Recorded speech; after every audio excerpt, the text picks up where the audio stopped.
I got so much motherfucking design on right now. Break it down, bring it back, make it clap. I got 3 old thoughts, new guap, wear that thing. Bitches on my line, and you know. Halo, Assalamualaikum warahmatullahi wabarakatuh.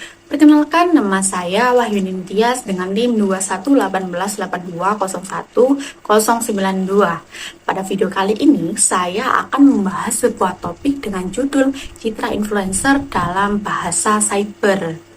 Sebelum masuk ke topik utama, saya akan menjelaskan definisi influencer sebagai pengantar ke dalam topik utama pada video kali ini.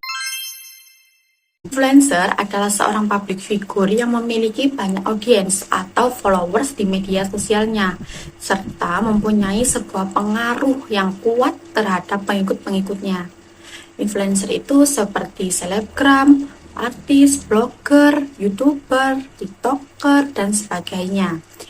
Sesuatu yang disampaikan oleh influencer pastinya akan disukai dan dipercaya oleh pengikut-pengikutnya, sehingga hal itu dapat mempengaruhi dan menginspirasi pengikut-pengikutnya untuk mencoba atau bahkan membeli sebuah produk atau suatu brand yang telah dipromosikan oleh influencer tersebut.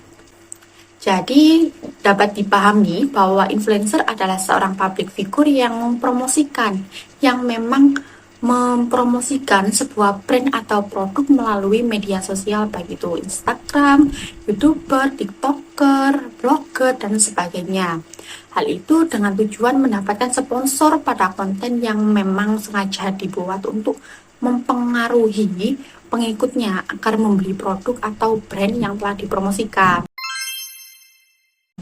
Apakah kalian pernah berpikir jika seorang influencer melalui media sosial seperti Instagram, YouTube, TikTok, dan sebagainya?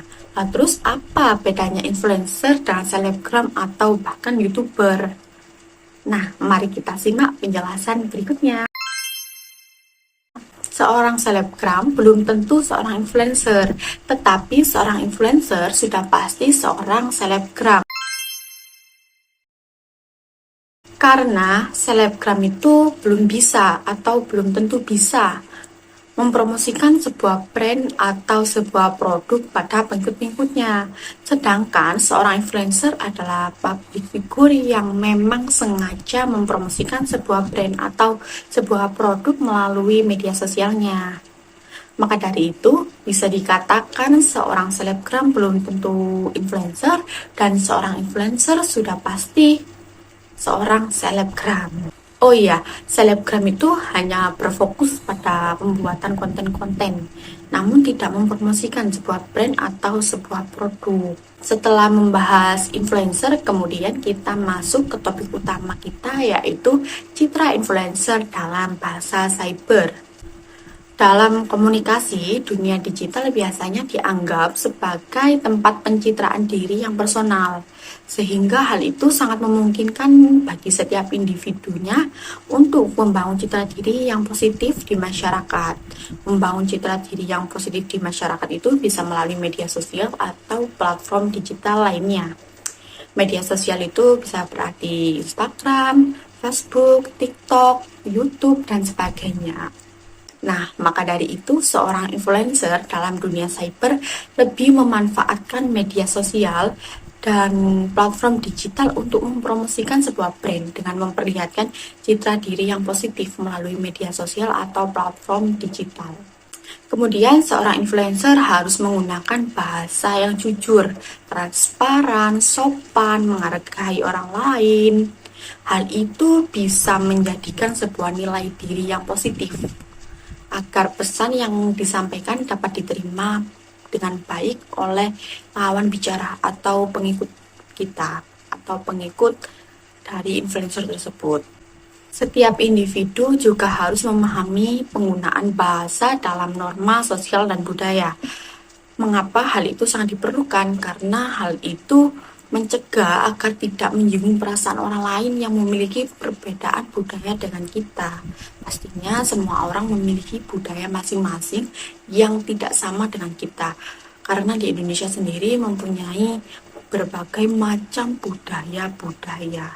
Dan bahasa yang tidak sopan, tidak menghargai orang lain, terkesan memprovokasi, merendahkan, atau menyerang dalam dunia cyber secara langsung dapat dianggap melanggar sebuah etika dan kebijakan media sosial yang telah berlaku. Hal itu sangat dihindari oleh seorang influencer. Karena apa? Karena bisa menyebabkan citra diri yang negatif pada setiap influencer, sehingga berawal dari citra yang negatif akan berujung pada cyberbullying. Cyberbullying itu sebuah bentuk pelecehan atau penghinaan yang dilakukan melalui media sosial atau platform digital lainnya.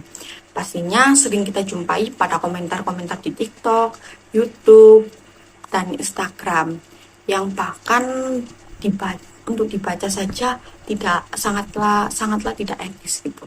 Kemudian bentuk-bentuk bahasa yang menunjukkan cyberbullying itu meliputi komentar atau pesan yang kasar, menghina atau terkesan melecehkan, pembuatan meme atau gambar yang menghina. Sering kita jumpai di TikTok penggunaan atau pembuatan meme yang sedikit ngawur itu kan. Seorang influencer perlu memiliki personal branding atau citra diri yang kuat untuk membedakan dirinya dengan influencer lainnya.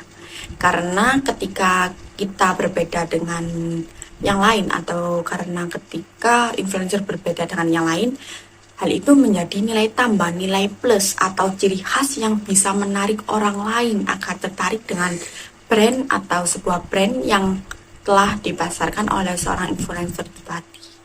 Bahasa cyber atau bahasa dunia maya. Sering kita jumpai seorang influencer menggunakan kata jangan lupa follow ya, jangan lupa subscribe ya. Nah, kata follow dan subscribe itulah yang termasuk ke dalam bahasa cyber atau bahasa dunia maya. Kenapa kata tersebut termasuk ke dalam bahasa cyber? Karena pada kata tersebut sering digunakan ketika kita menggunakan media cyber atau media maya. Hal itu menjadi sebuah citra yang khas seorang influencer pada bahasa cyber. Salah satunya adalah influencer Ria Ricis. Ria Ricis merupakan influencer YouTube, Instagram, dan TikTok. Ria Ricis dengan nama akun YouTube Ria Official dengan jumlah pengikut 32 juta subscriber. Kemudian pada akun Instagram Ria Ricis 1795 dengan jumlah pengikut 33,7 juta, dan pada akun TikTok Ria Ricis dengan jumlah pengikut 36,3 M.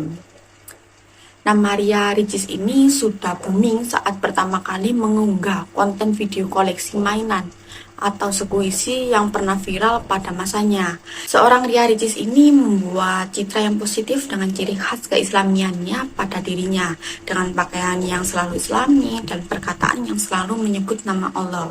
Seorang influencer Ria Ricis ini berhasil membuat citra positif yang kuat pada dirinya sendiri. Ia juga mengucapkan jangan lupa subscribe ya, assalamualaikum, pada akhir video yang telah diuploadnya. Kemudian ada influencer Dea Dila yang merupakan influencer pada TikTok Dila PRB dengan jumlah pengikut 1,4 M. Nama Dea Dila ini booming saat pertama kali mengunggah konten video sedang membuat busana yang terinspirasi dari sebuah film Clueless. Penontonnya mencapai 974.000 menyukai konten tersebut. Seorang Dea Dila ini membangun sebuah citra yang positif dengan perilaku yang positif halayaknya dengan cara berinteraksi dengan followers seperti halnya sahabat yang menganggap followersnya itu seperti sahabat. Ia juga selalu mengucapkan jangan lupa like ya guys pada akhir konten-konten TikToknya. Ia juga memiliki citra diri dalam hal style yang berbeda dengan yang lain, dengan selalu mengubah warna-warna rambutnya. Jadi dapat disimpulkan bahwa setiap influencer memiliki citra yang kuat untuk membangun sebuah citra positif yang berbeda antara influencer satu dengan influencer lainnya. Hal itu menjadi pembeda dirinya sendiri dengan influencer lainnya dalam penggunaan bahasa cyber. Nah, sekian penjelasan dari saya. Wabillahi taufiq wal hidayah. Wassalamualaikum warahmatullahi wabarakatuh.